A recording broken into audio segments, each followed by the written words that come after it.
పెళ్ళైనా పండగైనా వేడుక ఏదైనా పట్టు చీరల ప్రత్యేక వేదిక వారాహి సిల్క్స్. నమస్తే, నేను కేశవ్ కుంటూ సుమన్ టీవీ. కేంద్ర ప్రభుత్వం జమిలి ఎన్నికల దిశగా ఒక్కొక్క అడుగు ముందుకు వేస్తుంది. అయితే ఎన్నికలు ఎప్పుడు వస్తాయనేటువంటి ప్రశ్నకు మాత్రం సమాధానం దొరకట్లేదు. అనూహ్యంగా సోమవారం నాడే పార్లమెంట్లో ప్రవేశపెట్టాల్సినటువంటి బిల్లు జాప్యం జరగడం, మరోవైపు ఈ జమిలి చట్టం కనుక రూపొందితే ఎప్పటి నుంచి ఎన్నికలు జరుగుతాయనే అంశంపైన విపక్షాల నుంచి పరస్పర భిన్నమైన అభిప్రాయాలు రావడం.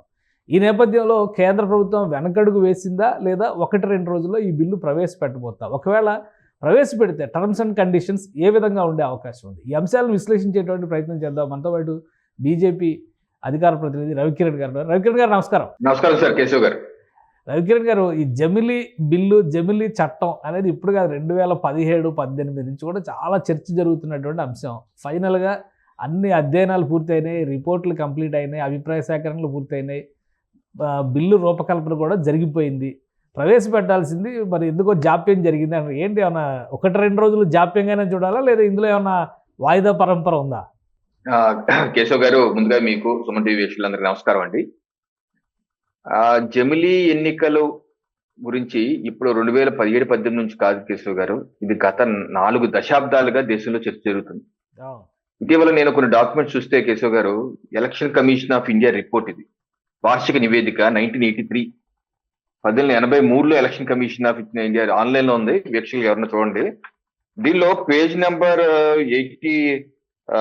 81 లో ఎలక్షన్ కమిషన్ ఏమన్నారంటే, in September 1982 election commission recommended holding simultaneous elections with the House of People and the Legislative States, Assembly of States for the following weighty reasons అని చెప్పేసి, మనం ఈ 2 స్టేట్ ఎలక్షన్స్ పార్లమెంట్ ఒకేసారి నిర్వహించుకోవాలని చెప్పి ఎలక్షన్ కమిషన్ రికమెండ్ చేస్తుందని చెప్పి, దానికి కారణాలు కూడా ఈ పత్రంలో కేశవ్ గారు 7-8 కారణాలు కూడా మెన్షన్ చేస్తూ చివరిలో ఏమన్నారంటే, after all such an arrangement work immensely satisfactorily generally speaking prior to 1967. ఈ రకమైన కార్యక్రమం ఒక చక్కటి సాటిస్ఫాక్షన్ గా జరిగిన ఎన్నికలు ప్రయర్ టు 1967 అంటే 1967కు ముందు ఇలాగే చేశాము, 20 ఏళ్ల పాటు ఎక్కడా ఏ ఇబ్బంది రాకుండా సాటిస్ఫాక్షన్ జరిగిందన్నారు. సో నేను మీ ద్వారా వీక్షకులకు చెప్పేది ఏంటంటే, జమిలీ ఎన్నికలు అనేది దేశానికి కొత్త కాదు. స్వతంత్ర భారతదేశంలో మనకి స్వాతంత్రం వచ్చాక 1967 వరకు జమిలీ ఎన్నికలే జరిగాయి. అంటే కేంద్రము రాష్ట్రం ఎన్నికలు ఒకేసారి జరిగాయి.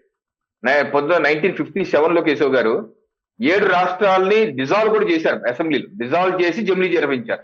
ఆ చిన్న చిన్న రాష్ట్రాలు కాదు, పెద్ద రాష్ట్రాలు, Uttar Pradesh, west Bengal, Bihar, Madras state, Mysore state, ఇవన్నీ డిజాల్వ్ చేసి మరి 1957లో కేంద్ర పార్లమెంట్ ఎన్నికలతో పాటు వెళ్ళారు. ఎందుకు వెళ్ళారంటే దానికి కారణాలు ఏంటి?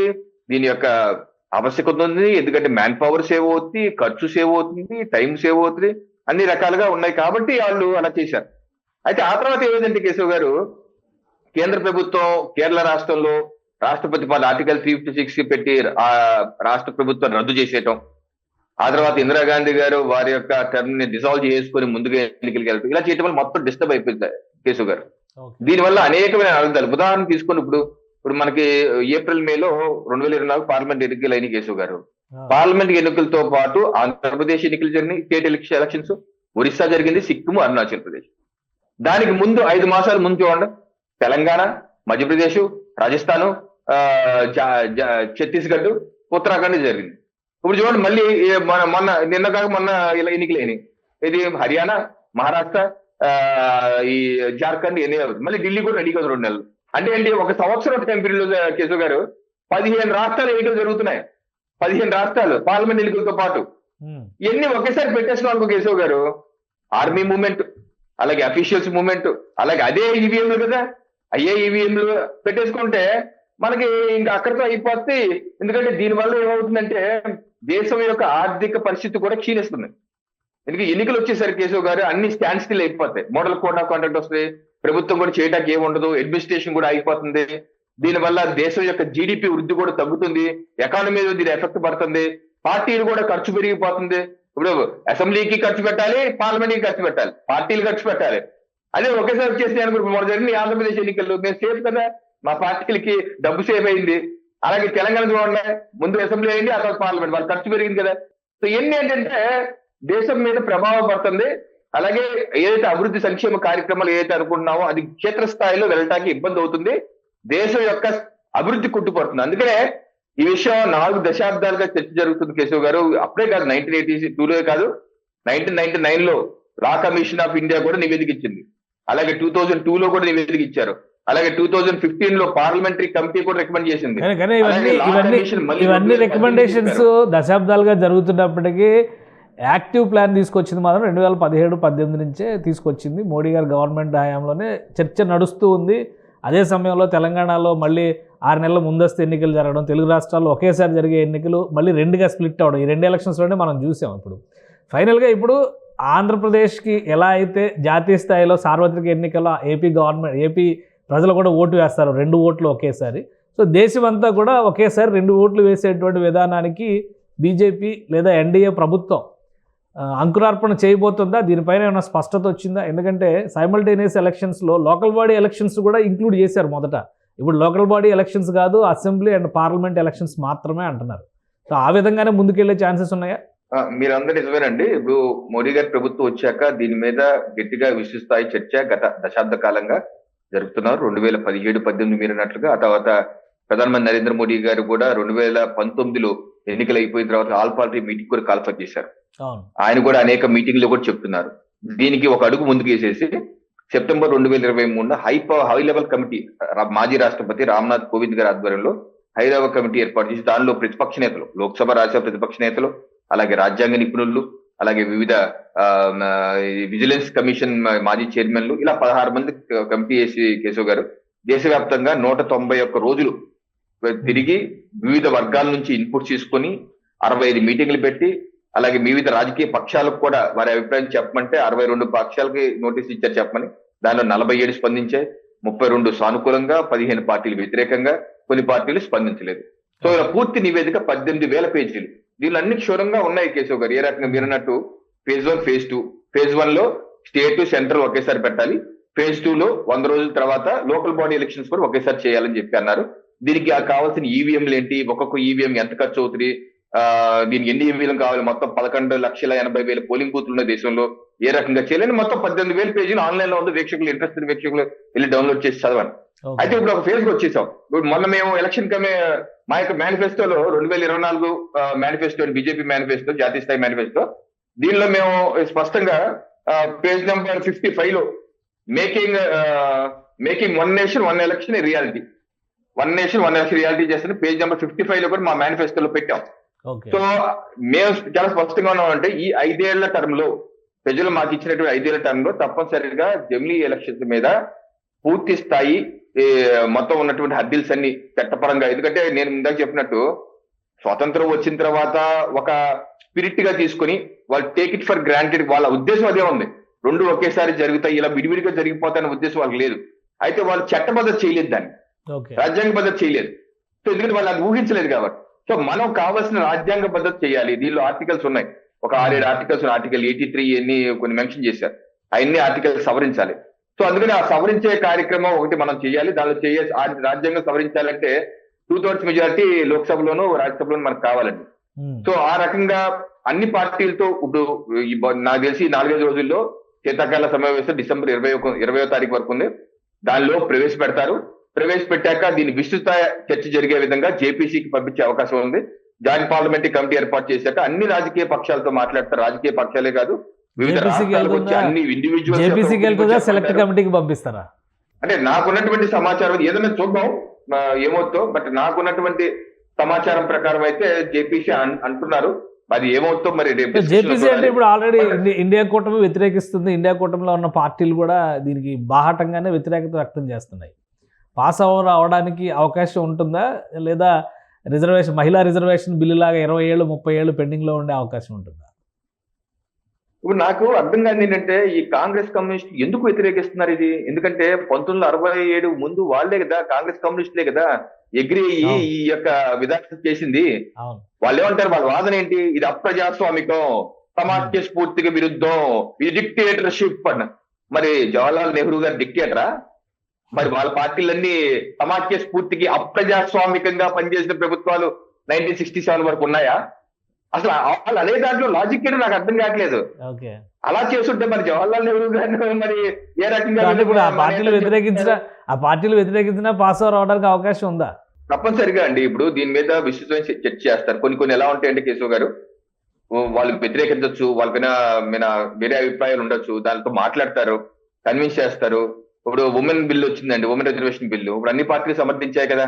అవును. అలాగే కొన్ని బిల్స్ తప్పనిసరిగా అన్ని పక్షాలు సమర్థించే విధంగా ఉంటాయి. సో దీని మీద అంటే సుదీర్ఘంగా చర్చించి వాళ్ళ మద్దతు యొక్క కూడగట్టుకొని అన్ని వర్గాలతో మాట్లాడి ఒప్పించి ముందుకు వెళ్ళాలి. ఎందుకంటే ఇది ఒకటండి, ఇది బుల్డోజ్ చేసే ఉద్దేశం అయితే భారతీయ జనతా పార్టీకి, ఎన్డీఏ కూటమికి లేదండి. నేను మీ ద్వారా ప్రజలకు కూడా చెప్తున్నాను, దీని విస్తృతమైన చర్చ జరగాలన్న ఉద్దేశం మాది. ఓకే. విస్తృతమైన చర్చ జరగండి, మంచి చెడు మాట్లాడండి, చెడులు ఉంటే తొలగిద్దాం, చేద్దాం, మార్పు చేర్పులు చేసుకుందాం. ఏ రకంగా చేసుకుంటే బాగుంటుందో మీరు వివరించండి. ఎందుకంటే రామ్నాథ్ కోవింద్ గారి కమిటీ కూడా పౌరులతో కూడా మాట్లాడారు, 25,000 మంది పౌరులతో మాట్లాడారు. ఇప్పుడు వేసే కమిటీ కూడా మళ్ళీ మాట్లాడతారు, ఈమెయిల్స్ ఇస్తారు. మనం చూసాం వక్ఫ్ బోర్డుకి సంబంధించి ఈమెయిల్ ఇచ్చి మీ అభిప్రాయం చెప్పమన్నారు, అలాగే ఈమెయిల్ కూడా ఇస్తారు, లేకపోతే వచ్చి చెప్పమంటారు. సో అలాగా అన్ని జరుగుతాయి. ఇప్పుడు డెమోక్రసీలో కన్సల్టేషన్, డిస్కషన్ జరగాలండి. అంతేగాని ఇది నాకు వద్దు అంటానికి మీకు ఒక సహేతుక రేషనల్ రీజన్ చెప్పాలి, ఎందుకు వద్దు, ఏ రకంగా వద్దు, కన్విన్సింగ్ గా ఉండాలి. సో అంతేగాని మోడీ గారు ఎన్డీఏ ప్రభుత్వం తీసుకొస్తుంది కాబట్టి నేను వ్యతిరేకిస్తాను అని అంటే ఇప్పుడు అందరి ఆసక్తి ఏంటంటే ఇప్పుడు ఈ బిల్లు పాస్ అయింది అనుకోండి, 2026లోనో 27లోనో ఆంధ్రప్రదేశ్లో మళ్ళీ ఎలక్షన్స్ వస్తాయని చెప్పి అంటున్నారు. సో ఒకవేళ వస్తే మహిళా రిజర్వేషన్లు 27 నుంచి అమలు చేస్తామని చెప్పి ఆల్రెడీ చట్టం చేశారు. పాపులేషన్ సెన్సస్ కూడా మొదలు పెడతారు వచ్చే సంవత్సరం. అలానే డీలిమిటేషన్ మళ్ళీ ఇంకోసారి తీసుకురావాల్సినటువంటి పరిస్థితి కనిపిస్తుంది. ఇవన్నీ సెట్ చేసి 27లో ఎలక్షన్స్ వచ్చేస్తున్నాయా, లేదా 26 ఎండింగ్కి ఎలక్షన్స్ ప్రిపేర్ అవ్వచ్చా ఏపీలో కూడా? మీరు చెప్పినట్టు 3 అంశాలు కరెక్ట్ అండి. మనకి సెన్సెక్స్ ఆల్రెడీ కరోనా వల్ల లేట్ అయిపోయింది. మొన్న అమిత్ షా గారు కూడా, హోంమంత్రి గారు కూడా చెప్పారు, మేము డేట్ అనౌన్స్ చేస్తాం. సో అది అవ్వాలి. అండ్ దెన్ నెక్స్ట్ డీలిమిటేషన్, పునర్వ్యవస్థీకరణ, అసెంబ్లీ పార్లమెంట్ పరం. ఈసారి మనకున్నటువంటి దానిలో 543 ఎన్నో ఉన్నాయి, దానిలో ఒక 200, 300 యాడ్ అయ్యే అవకాశాలు ఉన్నాయి, పెద్ద ఎత్తున పెరుగుతాయి. సో ఆ పెరిగటం, అలాగే అసెంబ్లీలు కూడా మారుతాయి అన్ని దేశవ్యాప్తంగా. అది ఒక 2026లో చేయాలి, 2026లో చేయాలి. అది సంవత్సరం పడుతుందా, సంవత్సరాలు పడుతుందా, 2 సంవత్సరాలు పడుతుందో చూడాలి. మూడోది women reservation, SC ST reservation చేసే రిజర్వ్ స్థానాలతో పాటు ఉమెన్ రిజర్వేషన్ 33% చేశారు కాబట్టి ఏ స్థానాలు రిజర్వ్ చేయాలని కూడా చూడాలి. ఇదంతా అవ్వాలి. దీంతో పాటు ప్యారల్ గా ఈ బిల్లు కూడా ఎన్ని హర్డిల్స్ అని పాస్ అవ్వకుంటూ లోక్సభ, రాజ్యసభలో పాస్ అవ్వకుంటూ చట్ట రూపం దాల్చాలి. సో ఎన్ని దాల్చడానికి కొంత సమయం పడుతుంది, రేపు మాపు అయితే ఉండదు. నా వ్యక్తిగత అభిప్రాయం అయితే 2029 ఎన్నికలు లోపు, అంటే జనరల్ గా ఏంటంటే ఏప్రిల్, మే మనకి 2029లో జరగాలి పార్లమెంట్ ఎన్నికలు. సో ఇందాక నేను మొదట్లో చెప్పినట్టు 15 రాష్ట్రాల ఎన్ని కలిపి పెడితే బాగుతున్నా కదా. సో ఆ రకంగా ఏదైనా అరేంజ్మెంట్ లాగా వయా మీడియాగా 2028 నవంబర్, డిసెంబర్ తెలంగాణ ఎన్నికలు ఉన్నాయి 2020 నవంబర్లో, డిసెంబర్లో. సో ఆ టైంలో ఏదైనా ఇవన్నీ చేసి ఆ టైంలో ఏమైనా పెడతారా అని. అంతేగాని 2027 నా వ్యక్తిగత అభిప్రాయం నాట్ పాసిబుల్, అది జరగదు. 2028 అది లాస్ట్ లో, బహుశా ఆగస్ట్ తర్వాతే, ఆగస్ట్ తర్వాత 2029 ఏప్రిల్, మే లోపు, అది ఎప్పుడన్నా జరగచ్చు. ఈ యొక్క పరిణామాలు, డెవలప్మెంట్లు బట్టి బిల్లు ఏ రకంగా పాస్ అవుతూ, ఈ ప్రక్రియ అంతా ఏ రకంగా పూర్తయి దాని మీద ఆధారపడి ఉంటుంది. కంపల్సరీగా మనమైతే ఈ ప్రక్రియలోకి వెళ్ళాలండి, వెళ్ళి. ఎందుకంటే కొత్తగా వెళ్ళేది ఏం లేదు. బహుశా ఏపీ ఆల్రెడీ సైమల్టేనియస్ ఎలక్షన్స్ జరుగుతున్నాయి కాబట్టి యథాతథంగా అదే కొనసాగేటువంటి అవకాశం ఉంటుంది. కాకపోతే టెన్యూరిటీ మీరు అన్నట్టుగా 2028 ఎండింగ్ 29 వరకు ఆగుతారా, 27లో అవకాశం ఇస్తారా? మీరు చెప్పే మాటల ప్రకారం విపక్షం ఆశల మీద నీళ్లు జల్లుతున్నట్టు ఉంది.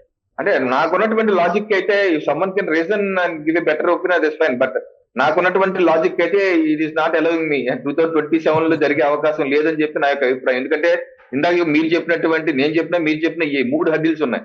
ఈ 3 hurdles plus 4 hurdle bill pass అవ్వాలి. ఇది లోక్సభలో అయితే 362 మంది ఆమోదించాలి, రాజ్యసభలో అయితే 162 ఎంత ఉన్నారు. సో ఎన్ని మాకున్న కరెంట్ స్ట్రెంగ్త్ రాజ్యసభలో ఇప్పుడు 125, 122 ఉన్నారు. సో అదనంగా రాజ్యసభ ఓటేయాలి. మాకు ఎన్డీఏ స్ట్రెంగ్త్ లోక్సభలో 292 ఉన్నారు, 293. మరి మిగతా వాళ్ళందరూ ఓటేయాలి. సో ఎన్ని ఉన్నాయి, ఎన్ని ఉన్న దృష్ట్యా నాకు తెలిసి అయితే ఈ 4 అంశాలు అయ్యేసరికి 2027 అయితే నాట్ పాసిబుల్. 2028 చివర 2029 లేకపోతే జనవరి, ఇంకా జనవరి, ఫిబ్రవరి అయితే బెటర్. చలికాలం డిసెంబర్, జనవరి, ఫిబ్రవరి అయితే హ్యాపీగా చలికాలం మన ఎన్నికలు చేసుకుని ఎండల్లో అందరు తిరిగి నాయకులు, ప్రజలు కాకుల్లో రాలిపోతున్నారు. ఈ పరిస్థితి రాకుండా చలికాలంలో హ్యాపీగా ఎన్నికలు చేసుకుంటే అందరూ ప్రశాంతంగా ఉంటుందని చెప్పి నా వ్యక్తిగత అభిప్రాయం. రైట్. థ్యాంక్ యూ రవికిరణ్ గారు, మీ అభిప్రాయం తెలియజేసినందుకు. ఇది పార్లమెంట్లో ఎట్టి పరిస్థితుల్లో జమిలీ ఎన్నికలకు సంబంధించిన బిల్లు పెట్టడానికి కావాల్సిన మార్గాల్ని కేంద్ర ప్రభుత్వం అధ్యయనం చేస్తుంది. ఈ 20వ తేదీలోపు కంప్లీట్ అయ్యేటువంటి సెషన్లోనే ఈ బిల్లు పెట్టడానికి అవకాశం ఉంది. అలానే దేశవ్యాప్తంగా ఉన్నటువంటి అభ్యంతరాలపైన మరొకసారి అధ్యయనం చేయడానికి కేంద్రం ప్రణాళికలను సిద్ధం చేసుకుంది. ఇక చట్టం రూపొందిన తర్వాత మహిళా రిజర్వేషన్ బిల్లు ఎలా అయితే 2027 నుంచి అమలు చేయాలనేటువంటి నిర్ణయం చేశారో అదే తరహాలో 2028 లేదా 29లో ఎన్నికలు జరగడానికి అవకాశం ఉంది. ముందస్తుగా ఎన్నికలు వస్తాయనేటువంటి ఆశలు కానీ అవకాశాలు కానీ లేవని రవికిరణ్ గారు విశ్లేషిస్తున్నారు. ఇది special discussion. Keep watching. Suman టీవీలో మీ పర్సనల్ అండ్ బిజినెస్ ప్రమోషన్స్ కోసం కింది నెంబర్కి కాంటాక్ట్ చేయండి.